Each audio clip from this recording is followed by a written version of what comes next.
Welcome to another movie plot and enjoy the memories. It begins in the 17th century at the American colony of Boston, Massachusetts. The leaders of the settlement enter a fortified tower being used to hold a prisoner accused of trafficking with the devil. The doors marked with a hex and the man bent over with his thumbs shackled to his big toes so that he may have a final chance to confess his sins. The Warlock apologizes for absolutely nothing, so the capturing witch hunter Redferne enters to boast over the coming execution. As he departs, Red notices a sudden storm brewing over the tower and races back to the cell to find the Warlock free of his shackles. He disappears into the storm with the witch hunter in pursuit and crashes straight through a living room window in modern-day Los Angeles. Assuming that the Warlock's just some wasted tourist, Kassandra wants to chuck him out, but the homeowner Chaz regretfully shows compassion. The storm that brought him here knocked out phone lines, so in the morning Kassandra allows the stranger to recover in her bed while she goes off to work. On her way out, the diabetic makes her regular injection as the Warlock learns that he was sent 300 years into the future by Beelzebub. When they're left alone, he notices Chaz's scorpion ring and ignores the offer to try it on, instead opting to just cut off the whole finger. Using his magic to seal the homeowner inside, the Warlock then bites out Chaz's tongue, which is apparently enough to kill him. He visits an exotic bookstore and asks a chandler to commune with somebody called Zamiel, but she's never heard the name before. Attracted to his charisma, she agrees, assuming that it's his cousin or something, but the fraud just flails around pretending to be possessed. The Warlock sees through the obvious act, but Satan possesses her anyway so that his servant may ask why he's been brought to this place. Lucifer tells the Warlock to rebuild his dark Bible called the Grand Grimoire, which was divided into 3 parts and can reverse creation, whatever that means. As a reward for doing this, Satan says that the Warlock will become his one begotten son as we continue to stack up these cryptic responses. The Warlock then cuts out the dead Chandler's eyeballs, which continue to serve as little compasses directing the way to the grimoire. Meanwhile, Kassandra gets pulled out of work by police detectives asking about the dead dude they found in her house. They tell her about the tongue chewed out, but for some reason Kassandra doesn't mention the obvious prime suspect and just leaves. She instead goes home to the crime scene and gathers her things, deciding to try make a run for it, but comes face to face with Redferne, who demands to know where the Warlock is while she fights him at every turn. Eventually calming down, Cassie agrees to help Red find a shard of glass with Warlock blood on it from when he came through the window. The hunter then pulls out a witch's compass and puts the blood onto the needle that'll point him in the direction of the magic user. But police arrive and don't take very kindly to having a whip cracked in their face, so Redferne gets tasered. He's taken to jail while Kassandra continues packing up all of her things until noticing the compass move at the return of the Warlock and his eyeballs. He doesn't care for the girl and just targets an antique coffee table which contains sheets of paper from the Devil's Bible. However, on his way out, the Warlock puts a curse on Cassie by chanting a bunch of gibberish into the air that causes her to age 20 years overnight. She bails out Redferne to help, but he says that she'll have to get her charm bracelet back from the one who cursed her if she's to end it. Too frightened to pursue the Warlock, Cass intends to just move on with her life, but gets told she'll age 20 years every night until she's dead. With no other choice, she accompanies Redferne, who takes some table salt to coat the end of his whip while talking about how much witches hate it. They drive around searching for the Warlock, who locates a young boy playing outside of church while the rest of the town attends a service. He says that he isn't baptized yet, so the ruthless Warlock boils him down into a flying potion that allows him to move at tremendous speeds. Red and Kassandra continue to trail behind, needing to pull over and set up the compass every time they need directions. They come across the grieving mother who thinks her child was killed by coyotes, but the witch hunter says that an unbaptized male child's fat is the most precious reagent used in spells. With that unsettling notion, they continue on the road, where the hunter makes fun of Kassandra's makeup, as the only women who wore the stuff in his village practiced witchcraft. He reveals that he had a wife who the Warlock murdered, and when the conversation becomes too uncomfortable, pulls over to find their bearings again. Kassandra soon stumbles out, having aged another 20 years, and tells Redferne to leave her behind like she's dying, but she's only meant to be like 60 years old. The next day, the needle on the witch's compass directs them to a farmhouse, as the Warlock's speed potion didn't really get him far.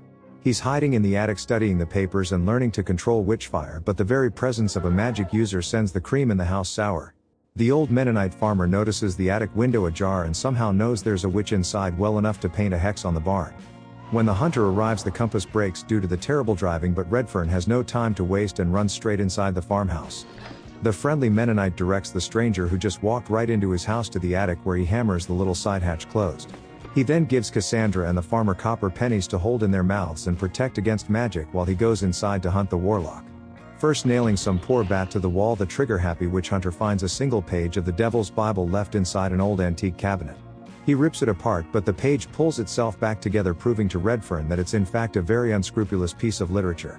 The witch hunter himself commissioned the priest to divide the grimoire into 3 parts over 3 centuries ago to prevent this crap from ever happening. When the warlock returns for the page, the hunter seals the window with his whip and plunges his blade into his torso. But cleverly he uses the grimoire as self-repairing body armor and sends Red flying out of the window with a bolt of witch fire. When he hits the ground, the warlock retrieves the page and hurls a weather vane at the hunter, but he avoids it and lassos the flying man's leg. He gets dragged across the farm and into the barn wall, but when the warlock re-emerges, the hunter javelins the weather vane into his back. Falling out of the sky like an injured pigeon, the 3 take his boots off and try to apply the shackles, but the Mennonite looks into his eyes. They begin to bleed, allowing the warlock to flee before the lock attaches to his 2nd foot and he hops away while Redferne tends to the cursed farmer. He gives old lady Cass the hammer and nails to pursue the warlock and use on his footprints, causing him to feel the pain. Using a plank of wood to relieve it briefly, she happens across an indentation of the warlock's head and puts him unconscious. She spots his arm dangling out of a departing train car possessing her charm bracelet, but struggles to keep up in her 60-year-old body. Barely reaching it, the warlock wakes up and she needs to beat him off with her hammer, but successfully recovers the bracelet. Kassandra's curse has been lifted and she transforms into her youthful self, while Red treats the old man with keys just like the good old days. Somehow that fixes him, while Cass wants no further part in the witch hunt and offers Redferne her car and credit card to go it by himself. He lets it be known that nobody's safe now that the warlock's searching for the grimoire, so she reluctantly agrees to help save the world. As they're driving away, Cassie comes up with the idea of going to Boston to intercept the 3rd portion before the warlock gets it. Redferne didn't think of this because he's unaware that humans can fly and gets deathly nervous when told that it'll be done in a giant tin bird. Now the terrified one of the pair, he agrees to take a flight so long as he can carry his spear onto the plane, as this was a very different time. During their flight, the hyperventilating hunter notices Cream spoiled and insists that the warlock has followed them, but a search turns up empty as he's stowed away in the baggage hold. The plane touches down in Boston and the duo catch a cab to the church, but it has been over 300 years since Red was here and the roads have changed slightly. They arrive at the church as the pastor is closing up, but he lets them inside the moment the Grand Grimoire gets mentioned. He finds some old documents that says over the centuries, as magic was forgotten, the objects containing the chapters were all sold off and donated. The 3rd part is in a cemetery that's existed since Redferne's day and is still consecrated, as shown by the warlock's blood smoking when making contact with the earth. During this time, the warlock visits the man of God and threatens to turn his unborn babies into slugs if he doesn't reveal what was told to the hunter. The pastor told Red to look for a grave marked with a hex, as it'll contain the papers he seeks, but it turns out to be his own final resting place. As the hunter makes a big deal out of it, Kassandra notices that the grave was recently moved as part of a city project and therefore is not on hallowed ground. Needing to relocate it, Kassandra opens the coffin and pries the papers away from a skeleton's clutches, which Redferne struggles not to look at. Just then the weather vane begins behaving like a witch compass when the warlock arrives, so the hunter hurls the spear, but it's a swing and a miss. The 2 split up, avoiding the witch fire, but the warlock corners Kassandra and tortures her with a nail in her foot as payback for the train. With the final pages of the grimoire in his hands, the hunter reveals himself but stands on the border of hallowed ground, unwilling to make a trade. The warlock compares Kassandra to the hunter's dead wife, but Redferne gets in his head that nobody's afraid of him and only fears the magic. Determined to prove otherwise, the warlock accepts the challenge of a fistfight in which he's actually winning until Red pulls out the pocket sand, which is always a good move. He pushes the warlock's head down onto the scorching consecrated ground, so he decides to cheat and stick a ball of witch fire into the hunter's mouth. As he's throwing up magic, Kassandra wraps the whip around the warlock's throat, but just gets tossed into the river like an undersized fish. The devil's servant gathers up the last pieces of paper and chants some gibberish to form all of the pages of the grimoire into the complete edition. A sinister storm begins to brew as Kassandra climbs out of the saltwater river and pulls out her insulin needle as she's got an idea. With a full dosage, she injects the warlock in the neck with salt water, causing his body to melt from the inside out. He floats into the air, catching fire before falling to the ground, a charred-up corpse, having never got to read a single word from the book. The witch hunter crushes the skull beneath his foot for good measure and thanks Kassandra for doing all the work while he was flailing around in terror. They lean in for a kiss, but Redferne transforms into a mini tornado as he returns to the past and leaves a generic note for Cassie on his tomb.